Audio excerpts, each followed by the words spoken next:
boatão tem que mudar. Quero saber quando essa porra vai parar. Vários lugares, ruas de barro, e no governo diz tá tudo asfaltado. E na TV só vejo assassinato. E Cardinô relata mais um coitado que morreu todo furado de bala. Na calada é mais um que vai pra vala. Lá no Senado tão tudo preocupado. Querem saber o próximo ladrão safado. Quem vai entrar, quem vai sair. Outro cuzão que vai se iludir. ainda bota os cachorros pra oprimir. Ratos de cinza, quero bem longe de mim.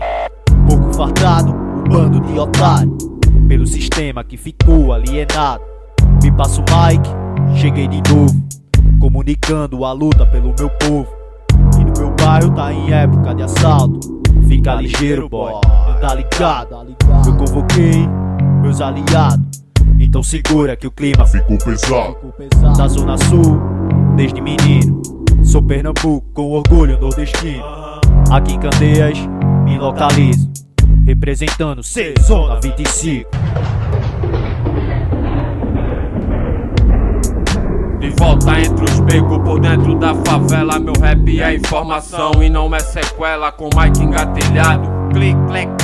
De volta no ar, tá febre do rato, tomando de assalto. Tomando de assalto, nego, tomando de Na assalto. favela, madruga sinistra, cortina de pólvora cobra o asfalto. Zé Povinho vai ser assassinado, o bagulho já vai ser cobrado. A certeza, a primeira perícia que já não descarta de vida de tráfico. Vida de tráfico. Em cima da laje, rap de verdade, em alta voltagem, relatando da periferia, fato que é real e muita crueldade. Pessoas sem ter o que comer, outras já não tem onde morar. Os mente fraca que já não resiste, já faz moradia na porta do bar. Abatidos por armas letais, e dos tempos já vejo sinais. A análise procura, investiga e não são baseados, são fatos reais.